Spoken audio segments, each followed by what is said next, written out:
Hey everyone, and welcome back to the channel. So today we get to take a look at the 2026 BMW X5M Competition. Huge shout out to Hendrick BMW Charlotte for providing this SUV for me today. Take a look at their website, that link is down in the description below. This X5 is finished off in Dravit Gray Metallic. MSRP is just shy of $137,000. Now this is powered by the 4.4 liter twin turbo V8. It's paired to the 8-speed automatic. It pumps out 617 horsepower, 553 pound-feet of torque. That power sent through the xDrive all-wheel drive system, propelling this 5,400-pound SUV from 0 to 60 in 3.7 seconds. It has a top speed up to 177 miles an hour, and it also has a fuel capacity of 21.9 gallons. You'll expect to see 13 miles per gallon in the city and 18 out on the highway. This also has a wheelbase of 117 inches. Its overall length is 195. It has a width of 79.3, a height of 68.9, and its ground clearance measures in at 8.7 inches. Now, as we take a look at the exterior styling, this definitely has a very distinctive design to it compared to some of the other X5 trim levels. This is the top trim that you can get for this model, and you'll notice that the entire kidney grille is finished off in matte black with large cutouts to provide cooling to the engine. You can also see some of those strut brace components located up front. There's the X5M badge, along with a forward-facing camera. There's all the parking sensors and the sensor for distance pacing, and then a really nice design for the lower section of this bumper with all the edges and angles, along with all of the cutouts. Now there's also a dark housing for the LEDs up front, and that matches nicely with the rest of this front end. And then there's some very subtle lines coming down the hood just to tie it in nicely. Now this model also has a staggered setup for the wheels. They're 21s up front and 22s in the rear with a nice two-tone design to them. This also has the black M Sport brakes, really nice fender arches along with the lower side skirt. There's also the X5M badge in that lower trim accent just behind the front tire. Now this has a two-tone design for the power folding side mirrors with a camera and a turn signal, gloss black for all of the window trim. There's also gloss black roof racks and then the moonroof up top. And then some very nice lines that run down the side just to give it more of a luxury vibe as well. And then in back, you get some sporty angles like this spoiler here. There's a third brake light, the wiper blade in the lower section, a dark housing for all of the LEDs. There's the backup camera, all the parking sensors, and then a quad tip dual exhaust, which we will start up here very soon. Now, in order to gain access to the cargo space, you can use the button on the key fob or the electronic release underneath. You can also use the key fob to remote start this if you would like to. Now with the X5 and the X7, it does have the split tailgate. So you can push on this button to further open that up. I own an X5 myself. This is very usable and very helpful. So I am a big fan of this design overall. Now in the back of the X5, you have quite a lot of space. You have a lot that you can put underneath the floor too if you wanted to, but as you can tell, there's a spare tire there. You can also place the cover down below too. So if you need to move that out of the way, it fits nice and underneath. Now there's also some hooks. There's a 12-volt too, and then you can fold down the back seats as well to get a lot more space.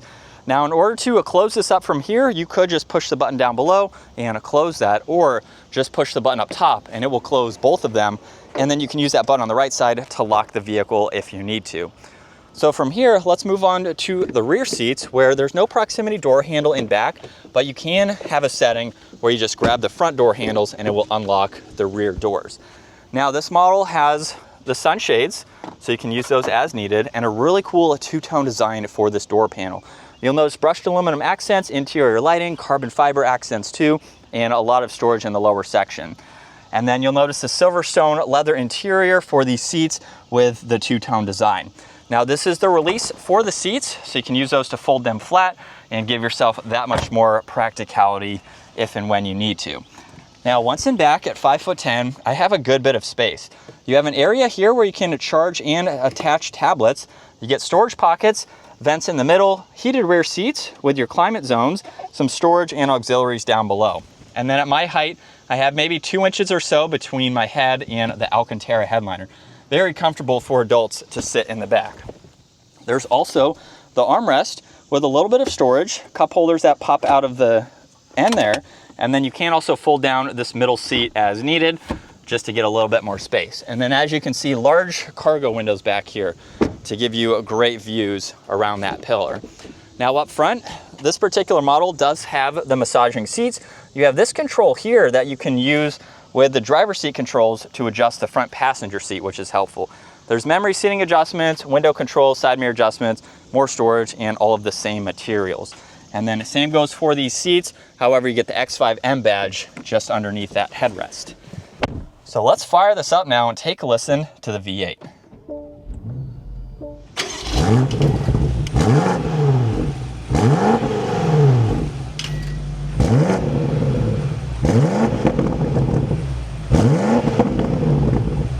And coming back to the gauge cluster now, you'll see on the left side there's miles per hour and fuel. On the right side there's tach and engine temperature, and then there's also some fixed information in the lower section. Now to further go through some of that information, just push on this button on the right side of the steering wheel. Now we can scroll through some of this content that you will see right in the middle, just depending on what you'd like to see. You have a lot of daily driving information. You also have a lot of performance-oriented information that you can look at too. And then you can scroll over to the head-up display, where you can go through a few different settings, just depending on how you'd like to view that information. Now also on the right side, there's volume tuning, Bluetooth and voice commands, along with some ambient lighting, massive carbon fiber paddle shifters, there's M1 and M2, cruise control settings on the left side, and then you have the solid leather steering wheel. Now to the left, there's some storage in the lower section, headlight controls above that, one air vent with more of the ambient lighting, and then with the infotainment system, you have a good bit to go through. The lower section of the screen is going to be fixed, and you can also use the controls down below. So you have all these shortcuts to further go through this information. You have Apple CarPlay, Android Auto, even a drive recorder for this model. And then if we go back to the home, you can swipe through all of these widgets and you can customize it too, add and take away depending on what you see and use the most. You have a shortcut to your climates and navigation along with music.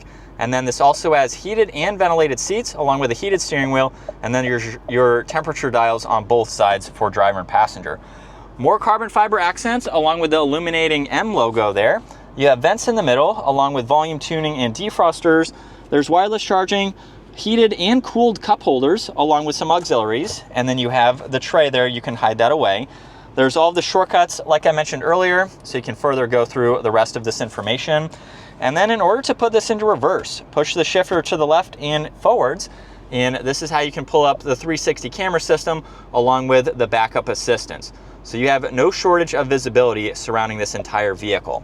Now you can also put this into drive, sport mode to use the paddles, or you can shift using the shifter, and then on the back side there's park, and you have the ability to adjust the transmission, how slow or quickly you would like that to shift. Now there's traction control, parking sensors, engine start stop. And then if you push on M mode, you can go from road to sport or track. So you can get some more performance-oriented information in the gauge cluster, as well as the head-up display where there is a very large tach. Now you also have a setup button, and this is how you can get into M1 and M2. So you can go from efficiency to Sport Plus and have these programmed and ready to go. Now there's also an exhaust note, auto hold in the e-brake, a downhill assist, and then you have one auxiliary with some storage in the armrest. There's the locking glove box, and then you get garage door buttons up top and dome lights along with the controls for the sunshade and sunroof. And then here's a look at visibility where you have large windows, so it's incredibly easy to see over both shoulders. As we set up behind the wheel now for the X5M Competition, if you're new to our channel, my wife and I own an X5. It is a plug-in hybrid version, so it doesn't have this level of performance. But if we were to share one vehicle, it would be the X5M Comp, because this is her dream car. And of course, I want the performance that you get from an SUV like this. And I've also used ours to tow around 6,000 pounds. I'm not sure if the competition model comes with the option of going with the factory hitch. I would definitely need that for my lifestyle.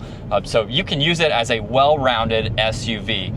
It's not really something to go off the pavement. However, this is going to be a very practical on-road vehicle that gives you the best of everything for daily use.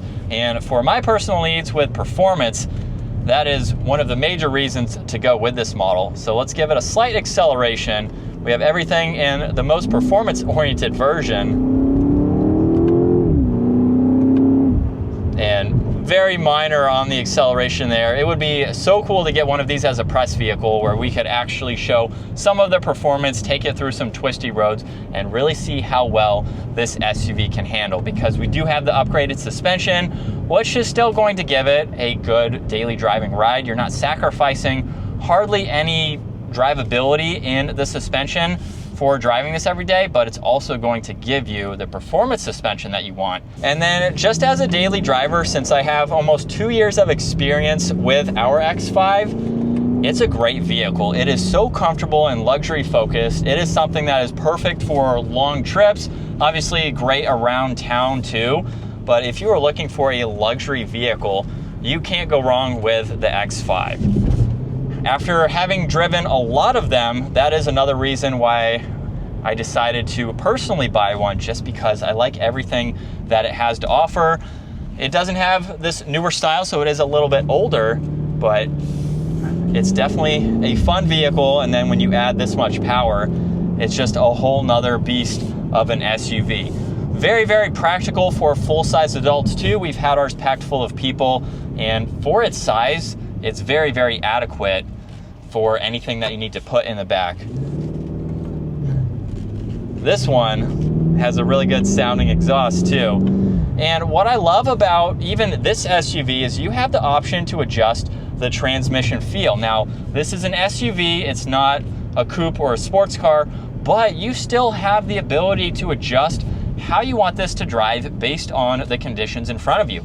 So right now I've put it down to setting 1. This is going to be the slowest shifting setting, where if you're in stop and go traffic, it's just going to shift a little bit more like a normal vehicle, just so that way it's smoother when you're going at slower speeds. When you're starting to do some performance and some spirited driving, that's where you want to go up to setting 3, because you want those crisp, quick shifts for settings like that.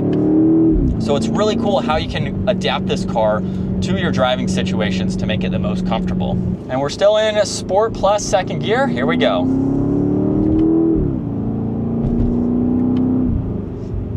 And a minor acceleration, we're up to speed.